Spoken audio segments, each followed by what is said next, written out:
PokeClass is sponsored by CollectorsCash.com, who now have your new set Next Destinies in stock at amazing prices. Get your boxes, sealed products and single cards like Mewtwo EX for the most competitive prices around, as well as all of your current format goodies within easy reach. If you're looking to stock up on anything Pokemon or any other card game for that matter, then head over to CollectorsCash.com after the show. Zekrom, a card that has been the centre of and been a part of many decks in the format.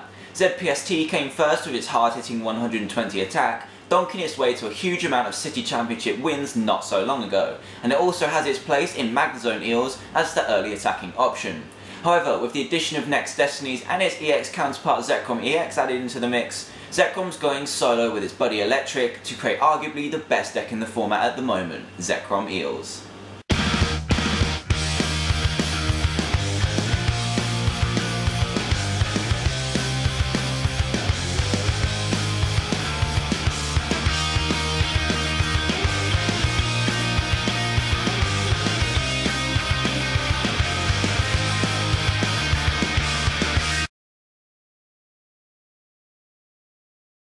Welcome to episode 63 of PokeClass, where we're going to be analysing Zekrom Eels, which is quickly being given the label of best deck in the format. It has all you could want from a deck at the moment. It has a very fast start, but when you hit the mid to late game it still has legs to stand on with its super fast energy acceleration and hard-hitting attacks with space to boot for all the techs you would want to include.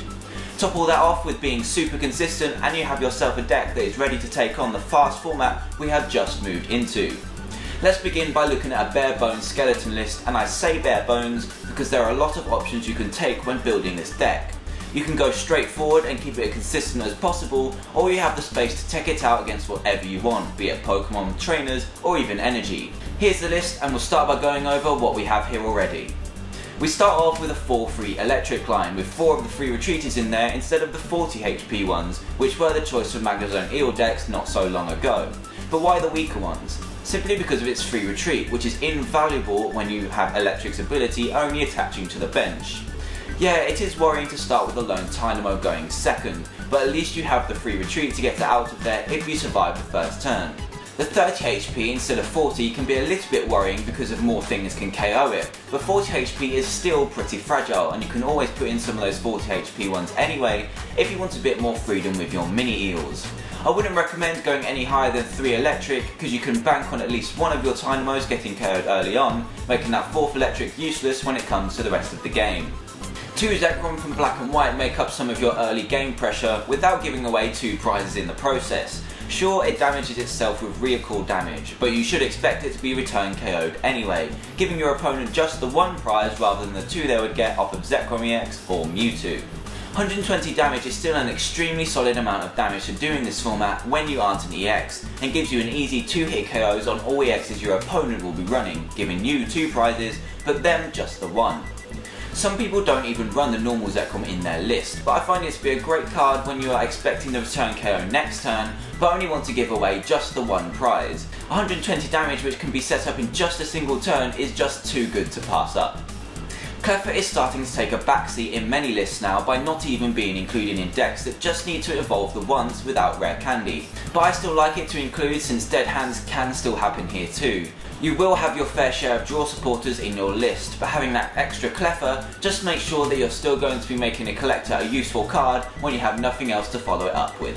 Onto your own EXs, and the right number I've found is 2 Mewtwo EX and a single Zekrom EX. Zekrom EX is a very good card, and when you start chaining those strong vaults, you're pretty much onto a winner, but you don't really want to be opening yourself up to 4 prizes being taken through 2 Zekrom EXs. Just the 1 usually does the job just fine by itself. Mewtwo, however, is a direct reaction to other Mewtwo's and just being used as an early game pressure attacker if you start with it or feel it will keep your opponent on their toes. The Mewtwo trade-off is something that's helping to speed the game up, since if you both run 2 copies of Mewtwo, at least one of you is going to take 4 prizes from 2 attacks if you go in head on.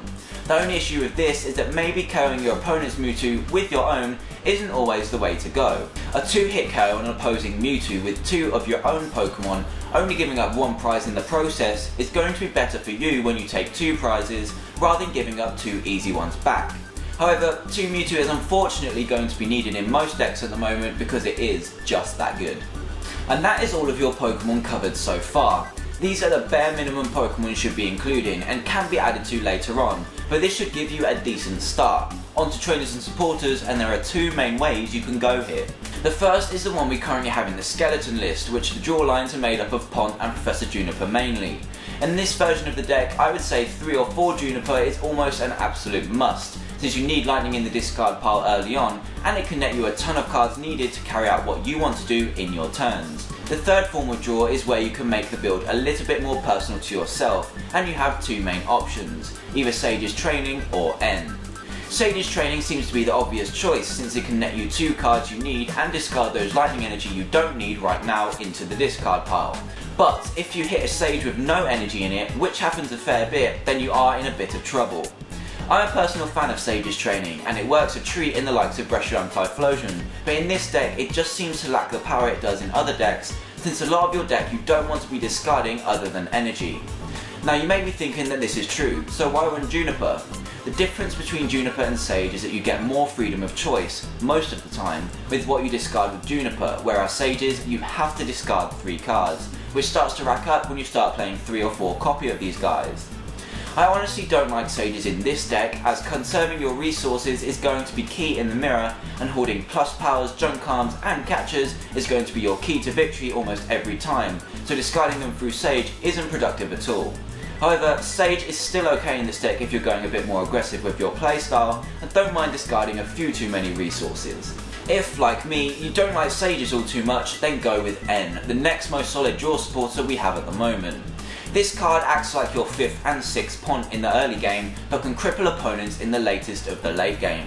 The good thing about Zekrom Eels is that even if you don't have Magnezone in your build, you can still function quite nicely in the late game without help from massive hands. You may need the odd catcher in the late game to seal the deal, but when things are tight or you can put your opponent on the edge after catching up their main threat, N is your port of call for sealing the game a different way, depending on what the top deck of course.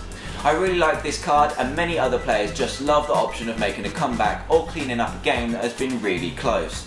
Definitely try this out if you're looking for more options. After carefully choosing your supporter lines and counts, you have 4 junk arm for getting your resources back time and time again, 4 catcher to bring up whatever you like for the KO, 2 plus power for helping getting those outrageous KOs and helping you in the Mewtwo war, 2 switch to get those damn Eels out of the active spot, and 1 super rod to recover whatever you lost in the duration of the game. These are all pretty standard inclusions in all speedy decks at the moment, but you do have a few inclusions I would definitely consider. The first is which kind of Pokemon search you want to run, either Pokemon Communication or Level Ball, each with their own good and bad points. Communication lets you search out any Pokemon you wish from the deck, but you do have to have a Pokemon in hand to use it, whereas Level Ball doesn't need a Pokemon in hand, but it has to have 90 HP or below to search from the deck. Personally, I like a little bit of a mix of both, but you can get away with running solo of either trainer. Level Ball grabs you low HP basics, not just your Eels, and Communication can grab you EXs and other things, including your Eels, as long as you have a Pokemon in hand at the time to do so. With all the draw support you have in here, you could get away with running just Level Ball, but I like the security of both. The choice is up to you. A few more options you have are either consistency boosters or techs for certain matchups. The consistency booster is Poké Gear, in there to grab your supporters when they just aren't drawing themselves. As soon as you use just one, you'll be set for the game by being able to junk arm for it later on when in dire need. You could also play things like Gloss Remover 2 though if you want to start hating on the meta a little bit more. Everyone is playing Special Energy at the moment, and playing this card just once in a game can put your opponent back a whole turn or 2 of attachments and leave them struggling for a comeback. Try them both out and see what you prefer. As for energy, 10 lightning and 4 double colourless are optimum for keeping it drawing as naturally as possible, but you could bring the double colourless count down to 3 if you are really struggling for space. As for techs, you can pretty much go as crazy as you like, but do bear in mind that adding in any of these are going to mess with your consistency quite a bit, so be wary when putting in too much, as you might deter from the main strategy a little bit too much. Terrakion has been a popular choice for many players, but does require a few alterations to fit in, mainly the energy line, since you can either run Prism or just straight fighting energy to account for it. The issue here is that Prism and fighting cannot be recycled by Eelektrik, and the Terrakion combo is nice when it works, but isn't always there to be pulled off when it matters the most. Most of the time when you use Terrakion, you can get around the situation with smart plays with what you have, rather than dedicate a ton of space for Terrakion. When Terrakion does work, it's very good, but does it take too much consistency away from the deck? I think it just might do, but some players swear by it, so do try it out. Other options you have include Pachirisu and Shaman, going down the traditional ZPST route, but that means changing up your trainers and supporters a little bit, like adding more Dual Ball and less Collector. Some players also put Tornadus in there to sponge against fighting types such as any Donphan that may crop up, but I don't feel it has enough power or presence in the early game without Pachirisu and Shaman, and then you're pretty much building a different deck. You also have Zeb Striker, a trainer locking Zebra which also snipes for 80, a card I actually quite like.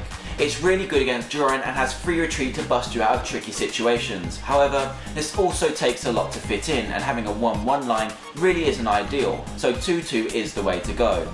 This does mean trying to find space for 4 extra cards, which is going to be tough, and consistency will be severely compromised in the process. However, the Zebra is extremely fun to play, and choosing Trainer Lock over sheer power to shut down your opponent takes a lot more skill than you think.